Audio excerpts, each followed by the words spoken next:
How do you explain when things don't go as we assume? Or better, how do you explain when others are able to achieve things that seem to defy all of the assumptions? For example, why is Apple so innovative? Year after year after year after year, they're more innovative than all their competition. And yet, they're just a computer company. They're just like everyone else. They have the same access to the same talent, the same agencies, the same consultants, the same media. Then why is it that they seem to have something different? Why is it that Martin Luther King led the civil rights movement? He wasn't the only man who suffered in a pre-civil rights America, and he certainly wasn't the only great orator of the day. Why him?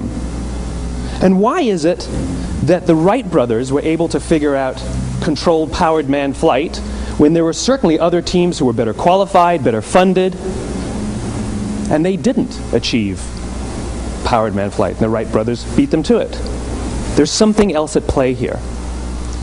About 3.5 years ago, I made a discovery, and this discovery profoundly changed my view on how I thought the world worked, and it even profoundly changed the way in which I operate in it. As it turns out, there's a pattern. As it turns out, all the great and inspiring leaders and organizations in the world, whether it's Apple or Martin Luther King or the Wright brothers, they all think, act, and communicate the exact same way, and it's the complete opposite to everyone else. All I did was codify it. And it's probably the world's simplest idea. I call it the golden circle.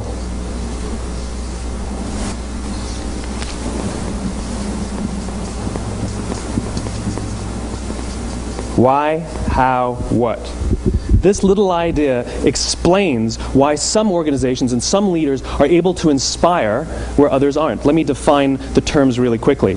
Every single person, every single organization on the planet knows what they do, 100%. Some know how they do it, whether you call it your differentiating value proposition or your proprietary process or your USP. But very, very few people or organizations know why they do what they do. And by why, I don't mean to make a profit. That's a result. It's always a result. By why, I mean what's your purpose? What's your cause? What's your belief? Why does your organization exist? Why do you get out of bed in the morning? And why should anyone care? Well, as a result, the way we think, the way we act, the way we communicate is from the outside in. It's obvious. We go from the clearest thing to the fuzziest thing. But the inspired leaders and the inspired organizations, regardless of their size, regardless of their industry, all think, act, and communicate from the inside out. Let me give you an example. I use Apple because they're easy to understand and everybody gets it. If Apple were like everyone else, a marketing message from them might sound like this. We make great computers. They're beautifully designed, simple to use, and user-friendly. Want to buy one? Meh. And that's how most of us communicate. That's how most marketing is done, that's how most sales is done, and that's how most of us communicate interpersonally. We say what we do, we say how we're different or how we're better, and we expect some sort of behavior, a purchase, a vote, something like that. Here's our new law firm. We have the best lawyers with the biggest clients. We have, we always perform for our clients, do business with us. Here's our new car. It gets great gas mileage. It has, leather seats. Buy our car. But it's uninspiring. Here's how Apple actually communicates. Everything we do, we believe in challenging the status quo. We believe in thinking differently. The way we challenge the status quo is by making our products beautifully designed, simple to use, and user-friendly. We just happen to make great computers. Want to buy one? Totally different, right?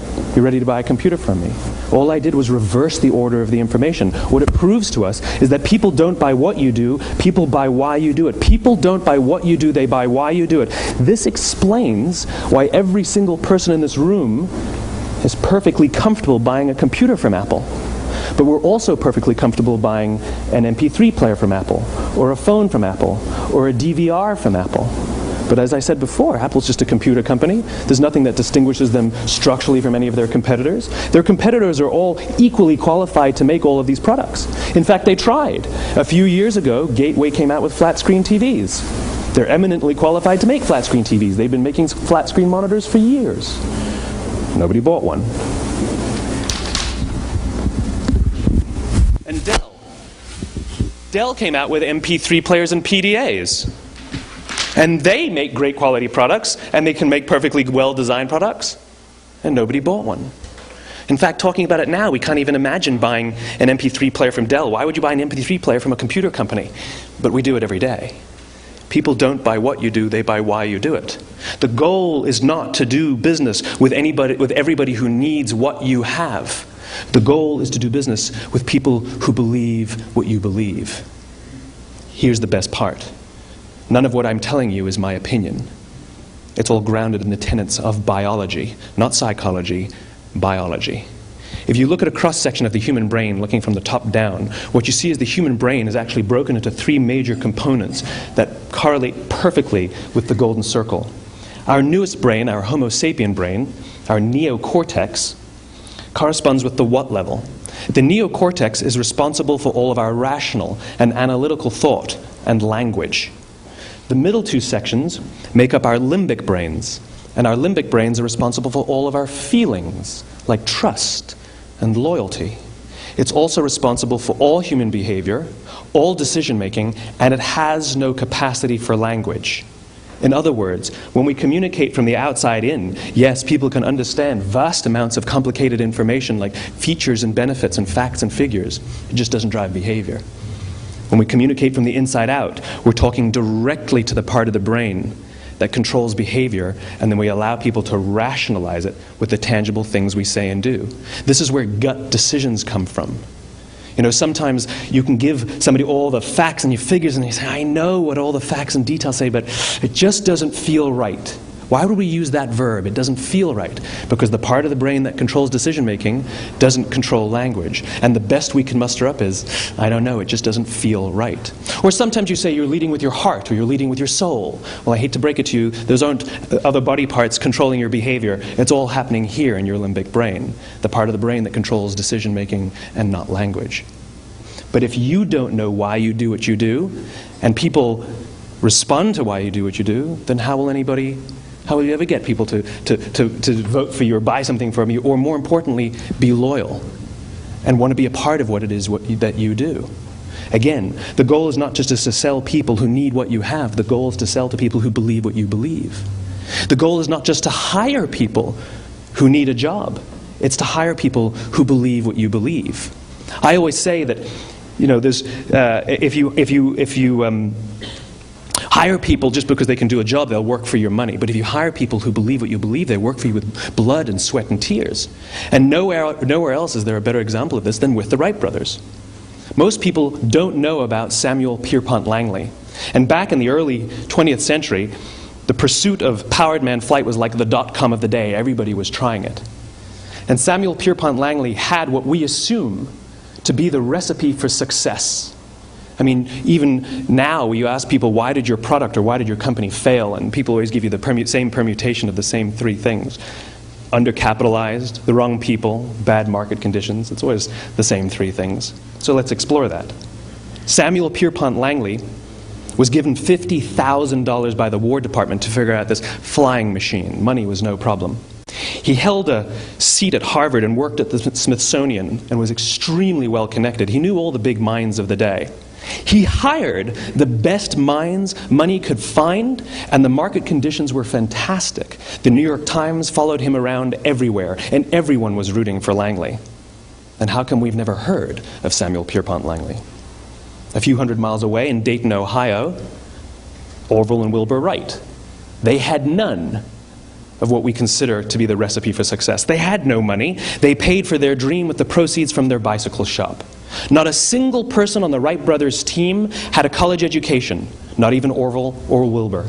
And the New York Times followed them around nowhere. The difference was Orville and Wilbur were driven by a cause, by a purpose, by a belief. They believed that if they could figure out this flying machine, it'll change the course of the world. Samuel Pierpont Langley was different. He wanted to be rich, and he wanted to be famous. He was in pursuit of the result. He was in pursuit of the riches. And lo and behold, look what happened. The people who believed in the Wright brothers' dream worked with them with blood and sweat and tears. The others just worked for the paycheck.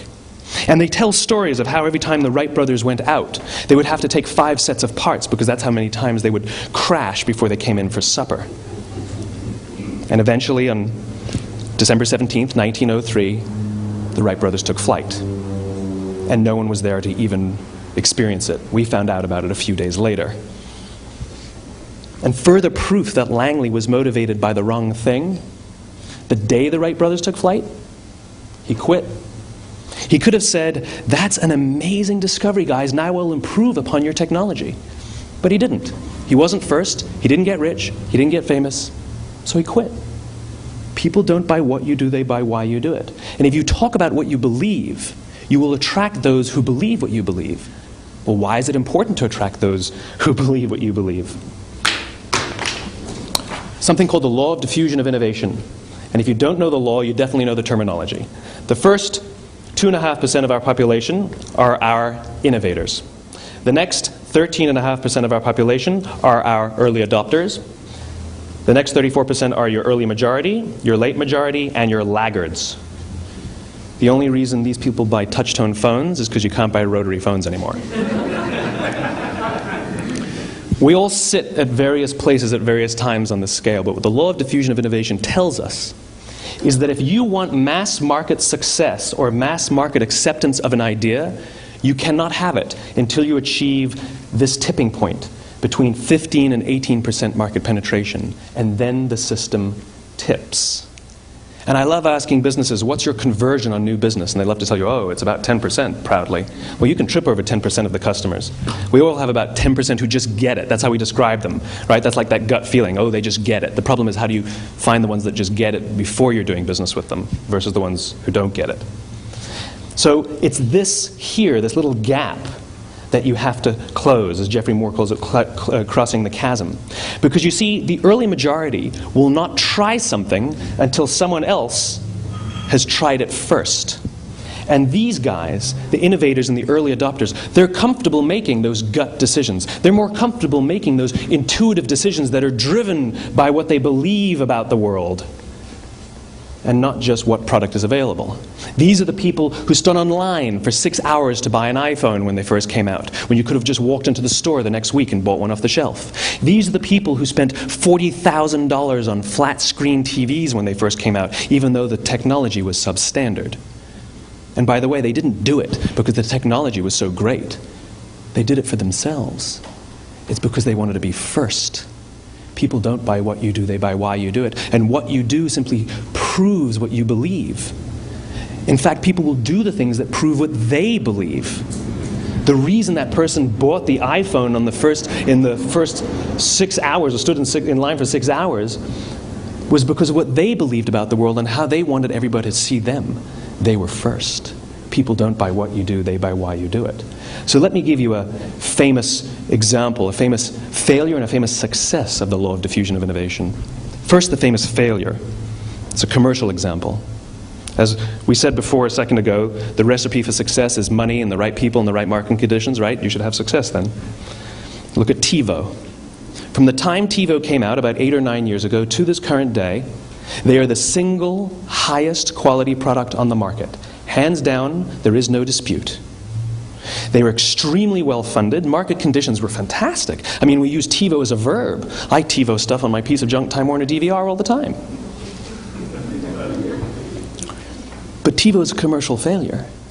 They've never made money. And when they went IPO, their stock was at about $30 or $40 and then plummeted, and it's never traded above 10. In fact, I don't think it's even traded above 6, except for a couple of little spikes. Because you see, when TiVo launched their product, they told us all what they had. They said, we have a product that pauses live TV, skips commercials, rewinds live TV, and memorizes your viewing habits without you even asking.